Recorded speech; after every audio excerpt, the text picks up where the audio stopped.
Okay. Well, this very last session then, we want to talk about scorecards. One of my favorite little quotes, kind of silly little quote, but from Seth Godin. He is a marketing guy. He says, measuring is fabulous unless we're busy measuring what is easy to measure as opposed to what is important. And unfortunately, I think we do that in the church. So when we think about counting things in the church, when it comes to keeping score, churches in North America have typically focused on three metrics. And there's lots of silly, funny ways to say this. Buildings, budgets, and butts, right? How big the buildings are, how much money people give, and how many people are showing up on Sunday morning. While there's nothing inherently wrong with counting each of these things, we do need to ask of keeping score of how big our buildings are, how much money people give, and how many people show up, or how many people we meet is the best indicator of how a church is doing. And we kind of said that, I don't know if that was yesterday or this morning, is that really give you any indication of the impact the church is having on the local community? And it's just not. I mean, maybe it's a better thing that 100 people show up versus 10, but it doesn't give you any indication if that really makes any difference in the community. So just argue we have to be counting and measuring different things. So here's the key, though, I think, or it's at least it is helpful, that we often use the language of counting and measuring interchangeably. But I would argue they're not the same thing. They're different. And when we think about, like, keeping score of how well the church is doing, or if we're trying to, like, quote-unquote measure success, I think it's helpful to differentiate between counting and measuring. So the bottom line is counting is quantitative, and measuring is qualitative. So it's important to make the distinction because the church has largely been in the counting business, which all three of those things, how many people show up, how much money they give, how big our buildings are, that's all counting, right? It's not measuring, it's counting. Largely been in the counting business, which has negatively influenced the way we think about the nature of the church and has limited our impact in the world. So, little differentiation, and then let's talk about examples of different things maybe we should count and different things maybe we should measure. Counting is giving attention to numbers. When counting, the question to be answered is how many. So it's it's quantitative.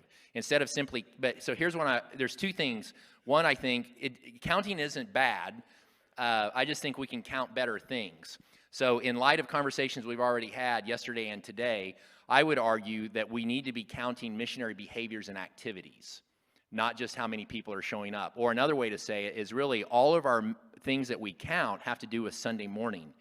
And I would just challenge you to think about what are some important things you could count, still count, quantitative, but things that take place during the week outside the walls of the church.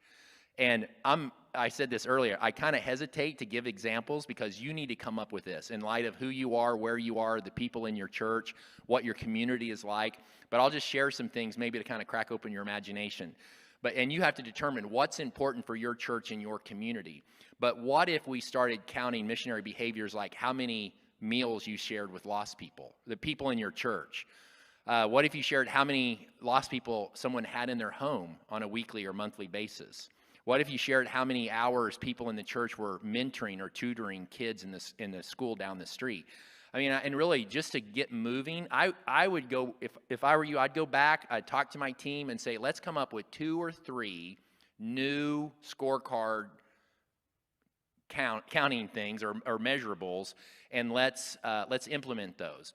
And maybe you don't stop counting how many people show up on Sunday morning, maybe you do, but start counting other things that are taking place with the people outside the walls of the church. So start counting missionary behaviors and activities. One of the books that speaks on this, I think, really, really well, it's a book that's been around about 10 years, written by Reggie McNeil, called Missional Renaissance. He gives different categories, and some of these are his, some of these I've come up with, and this is in the Rethink ebook. But just I'm going to just share with you 4 categories, and think about different things you might count in each of these categories. So the first category is prayer. Now, did you ever think about counting prayer? And if so, we would probably count like how many prayer meetings we have inside the church. Well, what if we started counting something around prayer outside the walls of the church? So just some examples. Again, these are just examples. You need to come up with your own that are contextual to where you are. But what if we counted the number of specific people being prayed for both inside and outside the church? What if we counted the number of people prayed with during the week by church members? I mean, wouldn't that be kind of a fun thing, is to ask people to start kind of counting every time they pray for someone outside the walls of the church? Number of prayer meetings conducted off the church property. So we pray inside the church, but what if we started paying attention to and counting like prayer meetings that happened outside the walls of the church? Number of prayer walks taken in the community or neighborhood. I think there was a guy that I worked with, a pastor at a church in Florida, and in the midst of COVID, they actually started, I thought this was interesting, they started counting the number of miles people walked as they prayer walked throughout COVID. And you know, it was for two purposes. One, they wanted people to do prayer walks in the neighborhood, and then second, it was just about health, getting people out and walking. So I just thought that was a pretty innovative, creative thing to count, is the number of miles. And it was amazing when they started counting this, and then everyone started getting into it. Just the number of prayer walks that were taking place in this little community was just amazing. So just think outside the box with prayer. What are things outside the walls of the church relating to prayer that you might count? How about people? Number of people reporting increased friendships over time. Number of people sent into trailer parks, apartments, retirement communities. Number of community ministries adopted by church groups or classes. Number of people serving other people in some venue outside the walls of the church. We've already kind of mentioned this. Number of people serving as mentors in local schools. If you have schools in your community, and especially if they're nearby the church facility, I just think that's a fabulous. Find out what are the needs in the church, the needs in the community or in the schools, and then try to match up what God's doing in the school with the resources you have in the church, and then just figure out a super simple thing that you could count.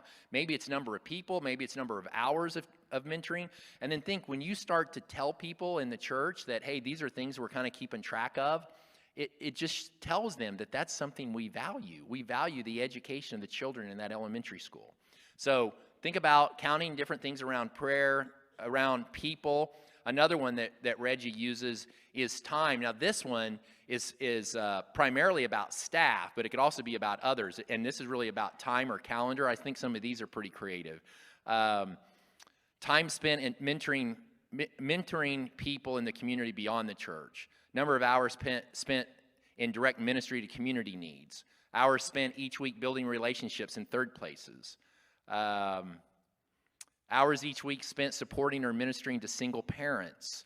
So again, if that was an issue in the community where you live, see, that's why you just want to make this contextual, but think about how could you start counting hours time-wise, maybe for staff to get them outside the walls of the church, but even start to like cast a vision for the people in the church.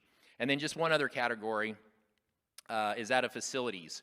And we can all do this, and I've already heard a couple of stories of people talking about organizations or groups outside the church that actually use the church facility.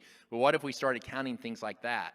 Number of schools using the church facility, number of community organizations using the church facility, like the Food Bank or Big Brothers or Boy Scouts or AA. What about other churches? I mean, I know churches, and they're really big on this. They have 3 church plants that are using their facility, and they measure that as success, the more other churches that are using their facility. Percentage of facilities used during the week by people for personal growth. I mean, just all kinds of things. Think about your facility, and then how can you use your facility to be a blessing to the community? So just some ideas around counting. So let's talk a little bit about measuring then. So where counting is quantitative, the question is how many. Measuring is giving attention to change. When measuring, the question is not about how many, but rather how far. So think, this is not about quantitative change, it's about qualitative change. So not how many show up, but what kind of change are we seeing?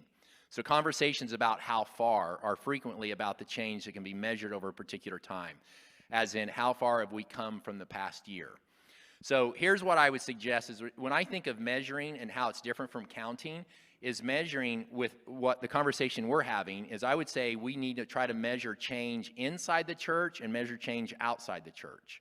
So inside the church is just discipleship, measuring where are people today, and then get a benchmark and then say where would we like our people to be 12 months from now or 24 months from now or maybe 3 years from now, and then have a picture of that and then say, okay, what do we need to be engaged in? What do they need to be engaged in to go from where they are now to where we would like them to be a year from now? That's measuring. How far have they come?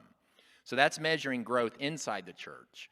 But then I would say we really need to be measuring growth outside the church. And the way I think we can do this is, again, we have to understand our community, but find some benchmarks around different issues in the community. It might be education, it might be crime, it might be housing, it could be adoption, foster care. You discover what is the one or two or three biggest issues in the community and say, here's where we are today.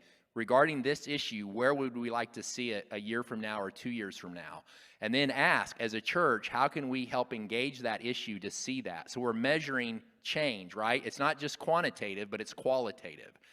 So I just think that's really simple, but I think it's important for us to make a distinction between quantitative change and qualitative change.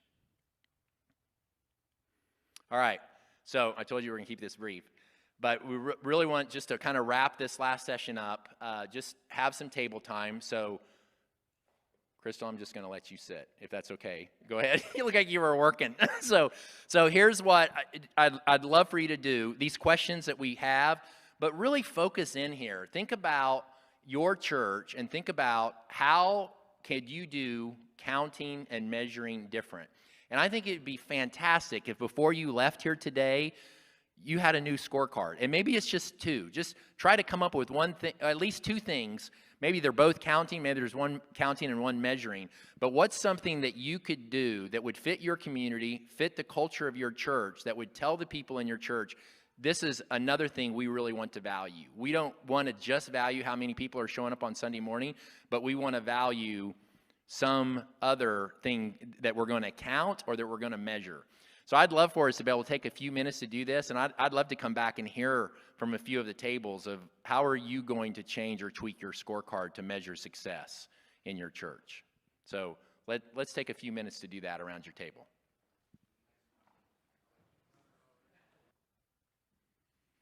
You know, I was just thinking, you mentioned facility, and it just hit me that this is a Church of God church, but there's a church in Kansas City in Olathe, some of you might be aware of it, called Indian Creek Community Church. Anybody know that church? No?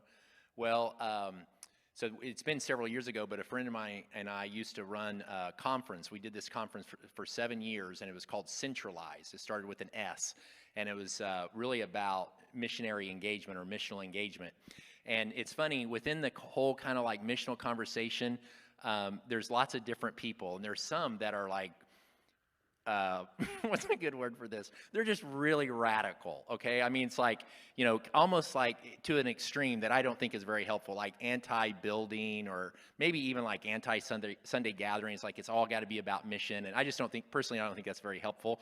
But what was interesting is Indian Creek, this church in Kansas City, you would call it pretty much a mega church. I mean, it's not enormous, but they probably ran 1,000 maybe on Sunday morning. And this friend of mine and I became really good friends with the pastor there and just fell in love with a story about this church building. So Garmin Industry, you know, the GPS company, so the guy that owns Garmin, from what I understood, pretty much paid to have this brand new facility built. And it's big, it's very nice, but they made a commitment before they like shoveled the first, you know, shovel of dirt, that the building that they would build would be a community center for the city of Olathe. And I still remember when we did this conference, we got some nasty emails from people. It's like, how can you do a conference about missionary living in this mega church? So finally, one time I had to just stand up and tell the story that, and this I just think is so cool. Here's this huge facility, but part of the story that I thought was so fascinating is that every single week they had 50 groups that had nothing to do with their church met in the building. And the other way that they would count is they had over 1,000 people a week come through the door that had nothing to do with the church. So, I mean, people in Olathe, when they would hear about Indian Creek, even if they weren't a church person, they would say, I mean, what a blessing that the building of that building was to the community because of all these different groups that were able to use it, most of them completely free of charge. So I just think you just kind of reminded me of that. It's just that we do need to repurpose and think about how are we using our facilities to be a blessing. And as we said, that's another thing that can be a piece of our scorecard, because there they counted how many people not connected to the church use the building and how many different groups outside the church actually use the facility. So anything else about scorecards from your table? Yes.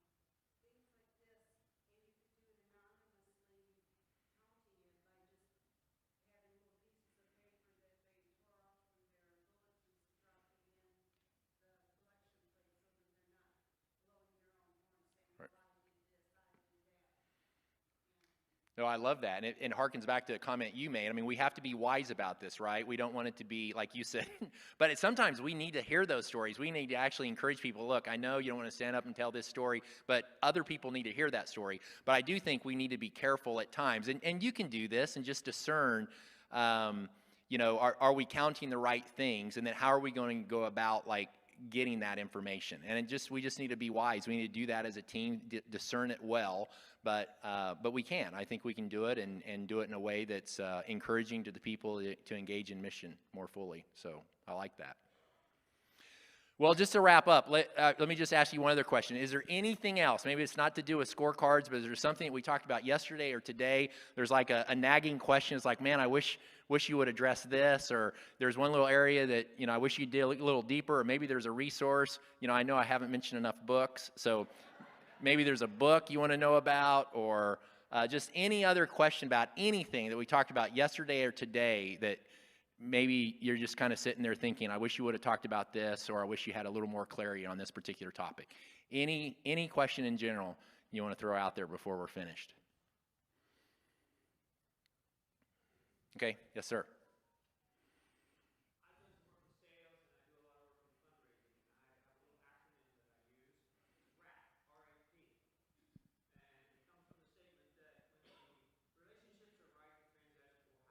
Hmm.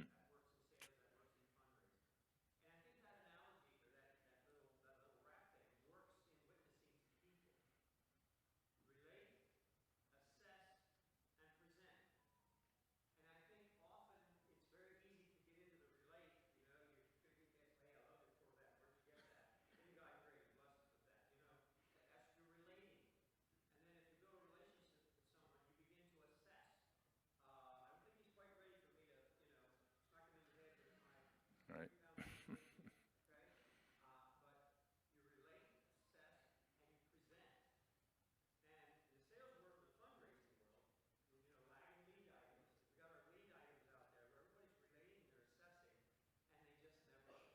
Hmm.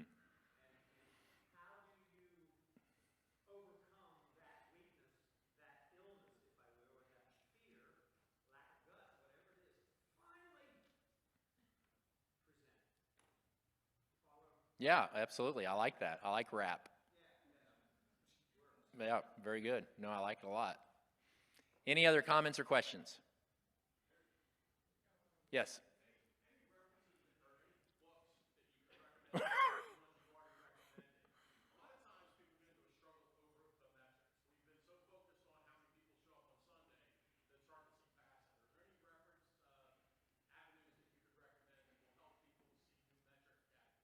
Well, Missional Renaissance by Reggie McNeil, really super accessible.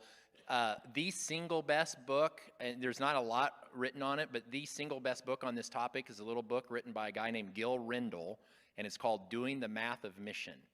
And really this whole quantitative, qualitative, Rendle was the first one that I'd read kind of making that clear distinction. And and it's just this little book. It's a little blue book. I don't know. I don't remember for sure, but it's probably 80 or 90 pages. But he, unlike anyone else I've ever seen, shares how we can actually measure things. He gives 4 or 5 tools in the book of how you can go about measuring, because qualitative is tough. I mean, measuring change. It's easy to count, right? That's why we count, is because it's easy. Measuring is difficult, but he actually gives different ways in the book about how you can actually go about measuring.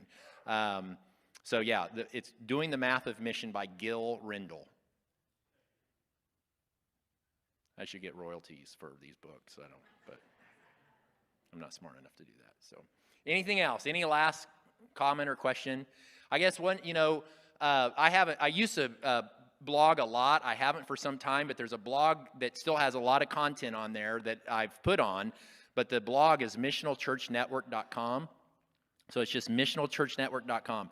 A lot of stuff we've talked about here is on there. There's blog posts like about APES and about BIVO and COVO, and we were just talking, had a question about how do you transition, what are the steps to take in a church, and there's a blog post I put on there about a transition funnel where I think you start with paradigms, move to patterns, and then move to practices, and I kind of explain all that in a blog post, and there's a lot of other stuff. So if you want to dig in a little bit deeper on some of this, if you just go to, again, missionalchurchnetwork.com is a place where you can find some kind of additional follow-up kind of resources.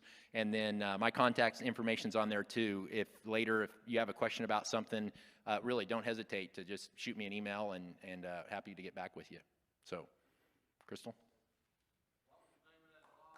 Missionalchurchnetwork.com. Missionalchurchnetwork.com. All right, thank you, Brad.